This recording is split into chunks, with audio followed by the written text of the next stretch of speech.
Welcome to real estate. So you're a brand new agent, and now you got to figure out how to actually sell yourself as a new real estate agent in this industry. So how do you sell yourself?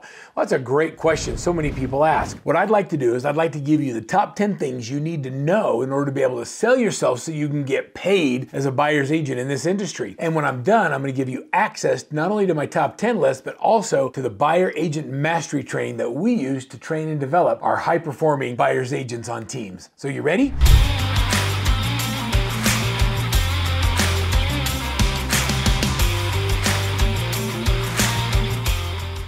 So let's figure it out. Let's just go. Let's just talk about it. So you want to sell yourself as a new agent. What are the things you need to do first? The first thing I would say you need to do is you need to align yourself with a team and or a brand that gives you instant credibility. You see, when my kids got in real estate or my son-in-law got his license, the first thing I told him is, look, Danny, I said, you can join real estate and you can figure it out yourself, or you can join a well-coached team and you can get into an environment where they sell lots of real estate and you can learn the business. I'm a believer that the best trainer of real estate is the game. And the faster you get in the game, the more you actually sell houses, the faster you learn the business. So find yourself a great team and just get in the game.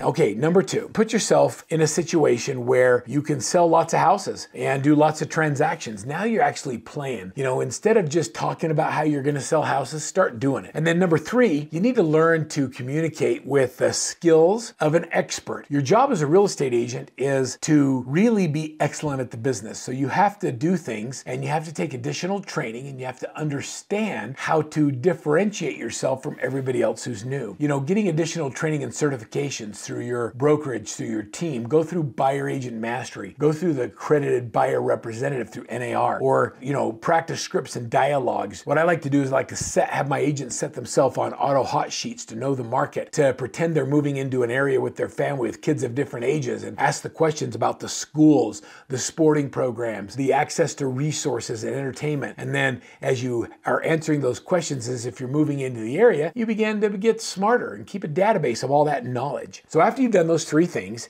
it's time to get serious. You found a team, you're putting yourself in the right place, you're getting additional training. Now, what do you do? So I'm going to give you my top 10 list, and I want you to really not just think about it, but just do each of these things. Number one is I want you to understand local market and trends. What's going on in the marketplace? You need to study pricing, average sales price, price per square foot, how often people stay on the market, what the days on the market is, the inventory levels. Those things are critical, and then you need to be able to have intelligence conversations with these trends that demonstrate your expertise with clients. You see, when people say you're new in real estate and you say, yeah, I'm just figuring it out, well, you've already eliminated yourself as a potential agent. But when someone says you're new in real estate, you can say, yes, but I bring with me all of these new tools, technology, and AI that's allowing me to have a higher level of expertise than even agents who've been around for a long time. You see, when they say you're new and you answer with the right question, it all of a sudden positions you to be able to be an expert. And that would open the next question is, well, so what do you think about what's going on in the marketplace? Well, I can tell you that home prices are up 4% and that there's only 26 days of inventory on the marketplace, meaning that there's more buyers in the market than there are sellers, which means that we'll probably end up paying a little bit more for a property, but we have special ways of negotiating to bring the interest rate down to make you feel like you paid less. Why do you ask? You see, having great dialogue and being able to interact with your client opens the door for great conversations. Number two is to really understand real estate laws and the ethics of being a great agent. Ethics really comes to me down to doing the right thing regardless of what you get paid. It means understanding contracts and disclosures and communication and fair housing laws and always doing the right thing for your client, not discriminating against who they are, where they're from, or who they love. Having a high level of ethics and really supporting people no matter who they are, where they're from, or where they want to move. We do the right thing. And that's what it means to have a high level of ethics. And people need to know that's who you are in the way you communicate in your social media and your marketing and your verbal communication.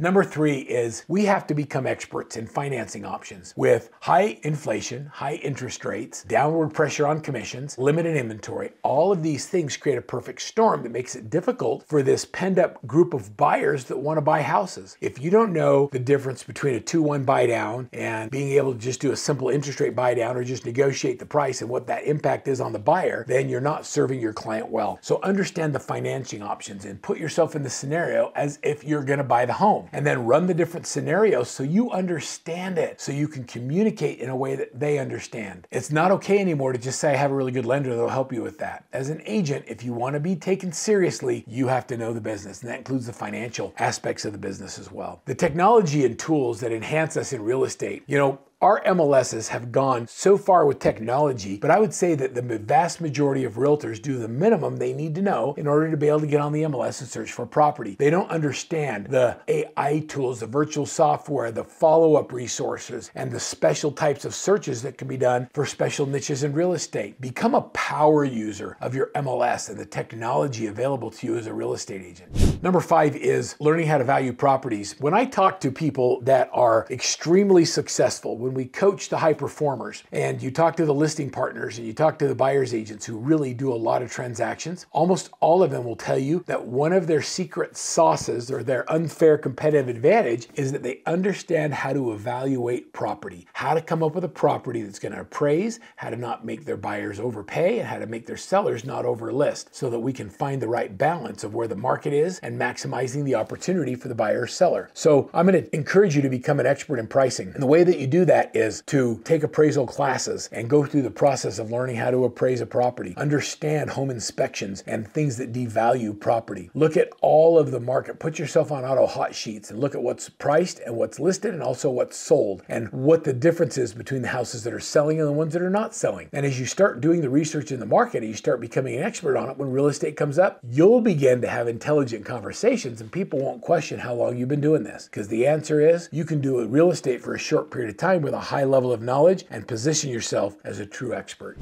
The number 6 activity in all of these things, if you really want to position yourself as a great agent, is to learn how to be a strong negotiator. There are phenomenal training programs and systems out there to teach you how to negotiate. Negotiating today with a high level of emotional intelligence is very different than it was even 2 years ago. We don't manipulate or talk people into buying or selling things they don't want. Negotiation comes by understanding and making sure that your client is the best educated in a transaction, so that when they make an offer, they do it based on facts and data, not the emotions of the home. Your ability to teach this and help your clients get into houses is absolutely going to be related to the success you have as a buyer's agent. With the downward pressure on commissions, one of the things that I think is fascinating is, negotiating our commission. In the absence of value, commission will always be the objection. So how much they pay you is going to be directly related to the services you provide. And if as an agent, if you don't know how to articulate the services, there's always going to be a commission conversation. So what I'd like to do is I like to increase the value in the services, the property marketing, what we do online, the way that we look for houses, how we knock doors, the way that our job is to find you a home is directly related to the amount that I charge. So the effort that I put in is going to be directly related to the amount that I get paid. And so you need to be really good at helping your clients understand that there's a tremendous amount of effort that's going to go into finding them a property in today's market. And this knowledge will help position you to get a buyer's agent agreement signed and be treated fairly for the services you provide. Some agents don't make anything when they do a deal because they aren't worth anything. Other agents make a lot because they're worth every penny. Hope you find yourself on the side where you charge fair and you over-deliver on the services you provide. Number 8 is one of the things that AI is doing for the real estate industry is they're increasing the knowledge and they're leveling the playing field. As a new agent, I can use artificial intelligence to position myself as a neighborhood expert. I can gain in-depth knowledge of neighborhoods by asking the right prompts, and then by taking those prompts to learn about the schools, the neighborhood, the restaurants, the services available, and then by walking in those neighborhoods, going in those schools, and experiencing what I've learned on AI, it then positions me as a true neighborhood expert. You see, the mistake most agents are making is they're using AI to get the data, but they don't have the experience and they're not learning what's really going on in those neighborhoods to position themselves as a true expert. So I encourage you to take the extra step and immerse yourself in the neighborhoods that you want to serve. Next is build your professional network of business professionals and others that can refer you business. And the way that I found that works best for building your professional network is to give more professional referrals. When you have a client that needs accounting services or dry cleaning cleaning or a great sushi place, send that referral. And make sure you call the business owner and let them know that you've just referred another client to their place of business. I promise that you'll get more business if you get more business. And then number 10 is serve regardless of opportunity. That means provide great value to your clients regardless of how you're going to get paid. And then communicate. I don't think there's any such thing as over communication. We have to serve and communicate so they know what you're doing. A lot of times you do a lot for your clients, but they don't know what you've done, and so their perception is you aren't worth the money you get paid. So how about we communicate? We start sharing with them. We actually have websites and landing pages for our buyers and sellers that every time someone gets checked off, something gets checked off of our list to help a transaction close, they get notified of those activities and can be aware of all of the complexities in closing this transaction. So by focusing on these top 10, by focusing on these areas, even new agents can position themselves as experts, and they can have the confidence to serve regardless of opportunity. You got to reduce suspicion. You got to make people understand that you're there to serve them, not to sell them. And this knowledge, these top 10 things, is the key. So I want you to click right now on the downloads. Download 30 days of free access to Buyer Agent Mastery. And then I want you to grab the Workman Success Top 10 list of things that every new agent must learn to master to position themselves and compete in a competitive marketplace. You can do it. You can be successful in real estate. You don't have to wait till you have 10 years of experience. You can be successful right now. Just follow the program.